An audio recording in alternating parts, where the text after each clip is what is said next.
This is the beginning of part 2 of our module on sale and repurchase agreements, which describes the mechanics, risks, and pricing principles of sale and repurchase agreements, or repos, their numerous permutations, the standardized documentation for such transactions, their uses and applications, and their accounting and regulatory treatment. We remind you that part 2 contains 3 chapters. Chapter 4, which analyzes a variety of permutations on the classic repo instrument. Chapter 5, which provides a brief overview of the accounting and regulatory treatment of repo transactions and discusses a recent fiasco relating to repos. And Chapter 6, which contains the quiz.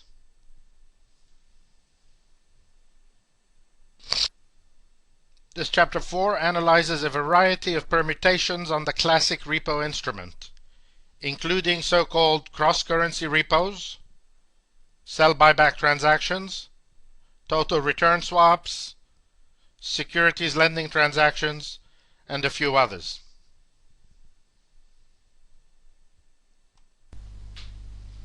We will need necessarily to limit the discussion of each permutation, given how many there are, and begin with a cross-currency repo. Quite simply, this is a repo in which the funds transferred from the collateral buyer to the collateral seller are in a currency different from the currency of the collateral purchased and sold.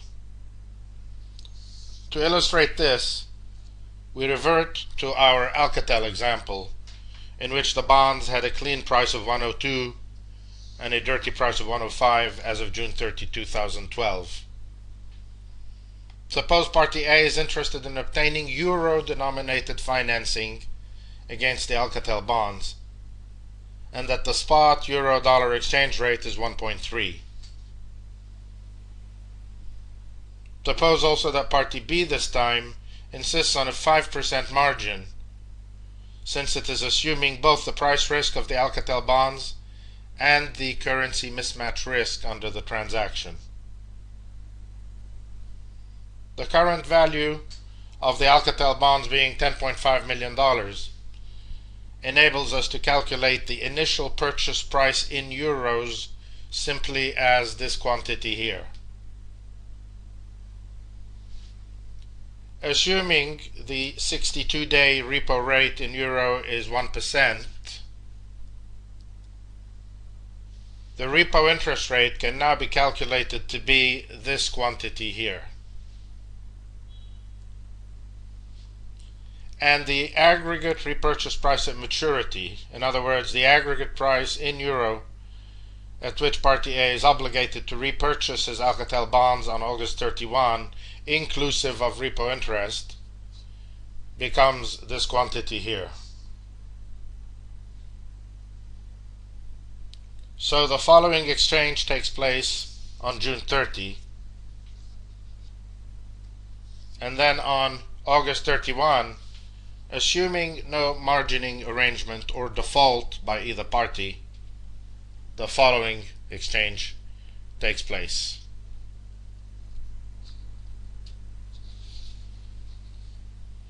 But marking to market and margining are typically included in these transactions, indeed especially so here, since the price risk of the collateral is exacerbated by the FX risk from the mismatch in currencies. So upon either a fall in the value of the Alcatel bonds or a rise in the euro-dollar exchange rate, or both, Party B quickly becomes under-collateralized, and conversely, Party A becomes under-collateralized if the value of the Alcatel bonds increases or the euro-dollar exchange rate declines, or both. A quiz question will ask you to demonstrate your understanding of a cross-currency repo by effecting the initial calculations given specified data. We turn next to a sell-buyback transaction. This is in so many ways exactly like a repo, except that the initial sale is effected as a standalone transaction and the repurchase at maturity is a separate second transaction. So using our Alcatel example from earlier, Party A sells Alcatel bonds to Party B on June 30 for a specified price. Party A also agrees to purchase the same notional amount of Alcatel bonds from Party B on August 31 for a second specified price.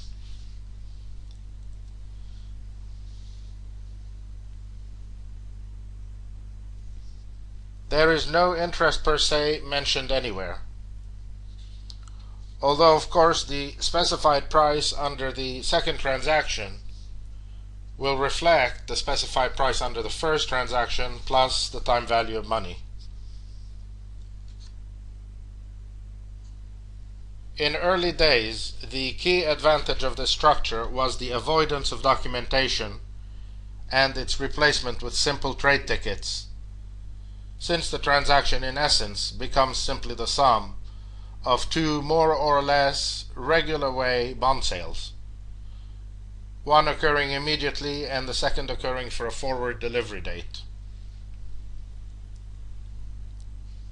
By the same token, such transactions were therefore not subject to marking to market and variation margin, although the purchase price often contained an initial margin, typically in favor of the buyer. So while riskier in a sense due to the absence of a mark-to-market mechanism and variation margining, the transactions were operationally much simpler and hence more popular among less sophisticated entities.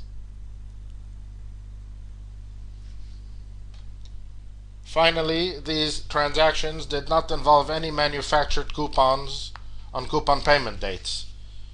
Instead, the purchase price under the second leg would be set in anticipation of any coupons paid during the life of the trade, and specifically would be reduced by the amount of any such coupons, possibly in addition to interest thereon.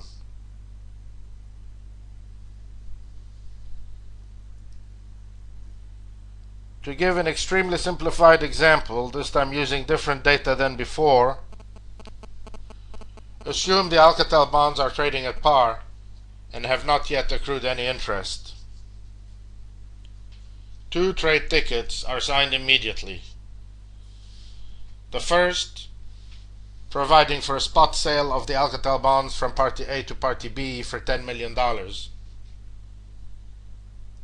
And the second, providing for the sale of Alcatel bonds from Party B to Party A for a forward price of $10.05 million for delivery 3 months later.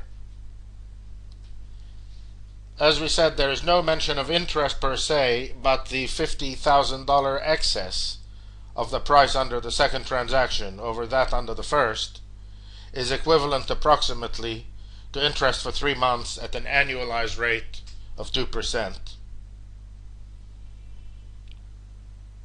All that being said, the GMRA now includes an annex which makes it possible to sweep under it sell-buyback transactions in addition to classic repo transactions.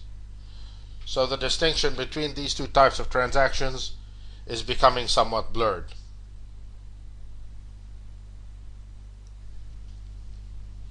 Basket repos are next. As the name suggests, this is simply a repo which combines the sale and repurchase of several bonds at once, each possibly with its own applicable margin.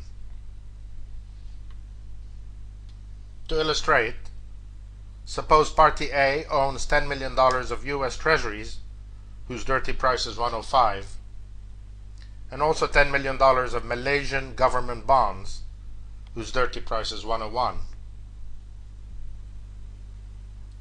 Assume a margin of 2% applies to the US Treasuries, 5% to the Malaysian government bonds on account of their lower credit rating, and that the parties wish to enter a 90-day repo on these two securities at a repo interest rate of 2%.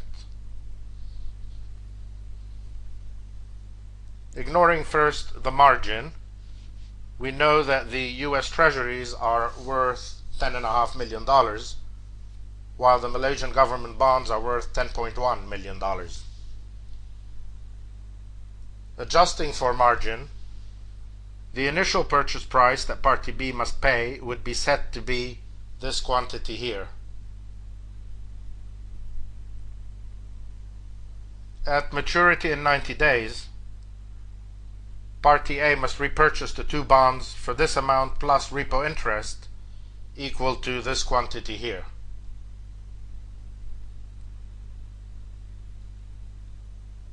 And as with a classic repo, the basket repo is normally subject to regular marking to market and margining, which could be triggered if the price of either or both bonds were to rise or fall substantially from its initial level.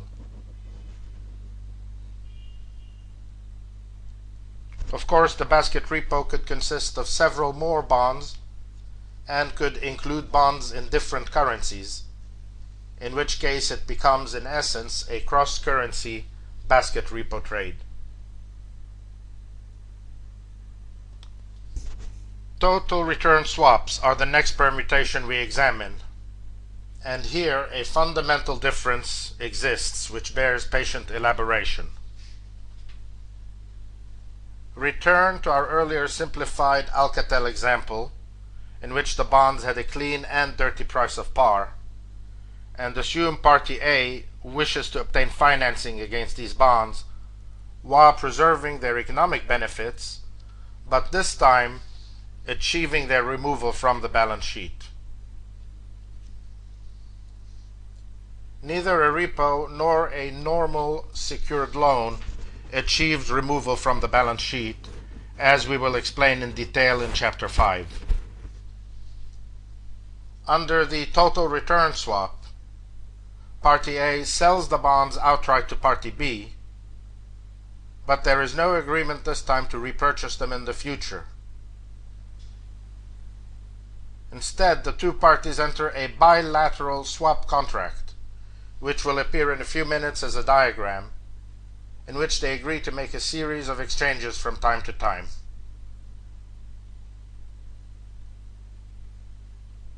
So, on day one, Party A sells the bonds to Party B for 10 million, ignoring any margin requirement for the sake of simplicity. For Party A to retain the benefits of Alcatel coupons, the two parties agree that on any coupon payment date, Party B will pay to Party A an amount equal to the coupon paid by Alcatel bonds on the underlying securities.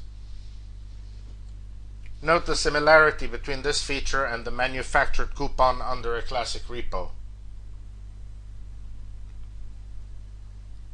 The parties also agree that Party A will pay to Party B, typically on the same date as the Alcatel coupon payment dates, an amount based on LIBOR, typically plus a positive spread, which we assume to be 1% for illustrative purposes. This amount is calculated by reference to the purchase price, so if a 90-day period has elapsed and LIBOR for that period had set at 3% at the beginning of the period, Party A would pay to Party B an amount equal to 10 million times 4% times 90 over 360, which equals $100,000. On the assumption that Party B is funding the Alcatel position at a funding cost inferior to LIBOR plus 1%, the difference becomes Party B's annualized profit from the transaction.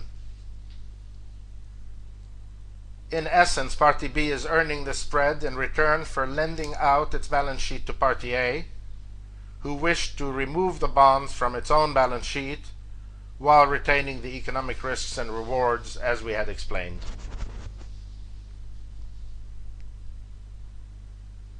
But what happens to any price increase or decrease of the Alcatel bonds? The document specifies quite simply that at the maturity of the trade, to keep matters as simple as possible, Party B pays to Party A the amount of any capital appreciation in the Alcatel bonds, while Party A pays to Party B the amount of any capital depreciation. This last feature ensures that the full price risk of the bonds has been retained by Party A, so that coupled with the manufactured coupons feature we described earlier, it is as if Party A has retained 100% of all economic benefits and risks of the bonds.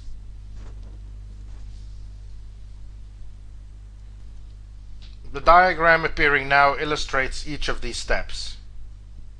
Here is the initial sale of the bonds for $10 million from Party A to Party B.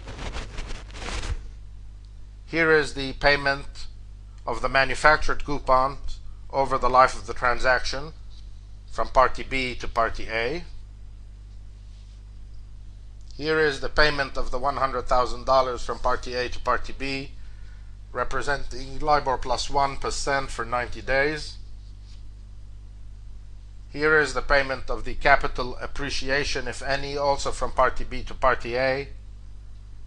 And here is the payment of the capital depreciation, if any, from Party A to Party B.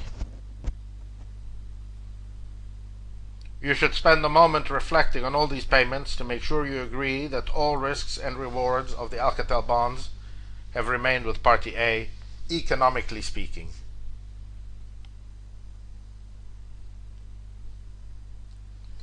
But can Party A reclaim title to the Alcatel bonds at the transaction's maturity date? All Party A needs to do is to purchase these bonds in the secondary market, or if Party B happens to be eager to get rid of them on that date, to match the market price Party B can receive in the secondary market and thereby ensure the return of the bonds to Party A. After all, if the price of the Alcatel bonds has risen to 103, say, the higher price paid by Party A to purchase these bonds is offset by the $3 payment he has received from Party B on account of Alcatel price appreciation, causing his net cost to be 100, once again, the same as the price at which he had sold the bonds initially to Party B. Conversely, if the price of the Alcatel bonds has fallen to 95, for example, the lower price paid by Party A to purchase these bonds is in addition to the $5 payment he has made to Party B on account of Alcatel price depreciation, causing his net cost to be 100 once again. Again, the same as the price at which he had sold the bonds initially to Party B. So under either scenario, Party A ends up owning his bonds once again for the same price as that of the initial sale. Coupons paid during the life of the trade are effectively kept by Party A, given the manufacturer coupon feature of the trade, and in return for receiving $10 million in funding for the duration of the trade, Party A has paid Party B LIBOR plus 1% in parallel to the repo interest he would have paid if the transaction had been structured and documented as a classic repo. But why, you might ask, would Party A contemplate such a transaction whose funding cost is LIBOR plus 1 if the repo alternative costs typically sub-LIBOR, as we mentioned in Chapter 1? The bottom line is that Party A is paying the additional interest in return for the off-balance sheet nature of the arrangement. Unlike the repo alternative, which, as we will see in Chapter 5, appears as a secured borrowing on the books of Party A, the total return swap begins with a true sale of the Alcatel bonds on day one, which removes the assets from Party A's balance sheet altogether. Party A has neither the right nor the obligation to repurchase the Alcatel bonds, which is the primary driver of the off-balance sheet classification of the transaction. The fact that Party A might choose to enter the secondary market and reacquire the bonds, or simply purchase them from Party B should Party B so agree does not alter this reality. So it all comes down to a trade-off between the economics and the accounting treatment, with the total return swap typically offering poorer economics for Party A, but allowing it preferential balance sheet treatment. For all these reasons, the total return swap is often referred to as a synthetic repo.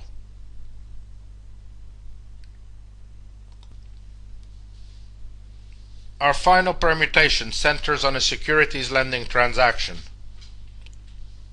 For the simplest example of such a transaction, assume Party A holds securities that Party B needs for some purpose, either to short them or perhaps to obtain financing from its central bank by repoing them. Party A lends, quote-unquote, the securities to Party B, who agrees to return them, let's assume 3 months later, along with payment of a fee for having had access to the securities during this time. This fee is normally quoted in basis points on the value of the securities in question.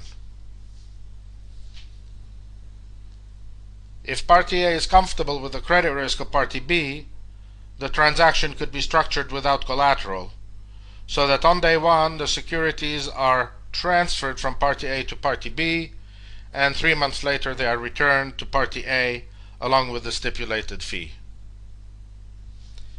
As with a repo, it is important to emphasize that title to the securities is fully transferred to Party B, who thus becomes the owner of the securities and can sell or pledge them without restriction. And as with a repo, manufactured coupons or dividends are due from Party B to Party A, if any are paid during the life of the transaction. Unlike a repo, however, the only transfer of cash from Party B to Party A is in the form of the fee, which may be calculated up front based on the value of the securities, but is normally paid at maturity. For Party A, this represents a yield enhancement on the return from the securities in question, without relinquishing any of the economic benefits of those securities.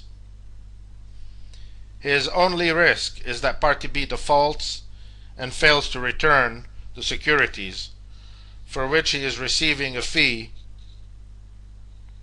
one that presumably is set to reflect this default risk. Now suppose Party A is unwilling to accept the credit risk of Party B.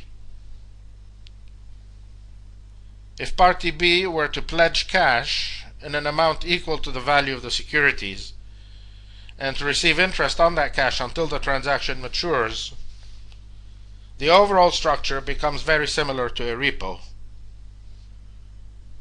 Thus, if the cash earns 3% while the securities lending fee was set at 1%, the net result would be for Party A to pay 2% on the funds pledged by Party B for the duration of the transaction. This can be viewed as equivalent of repo interest under a classic repo transaction.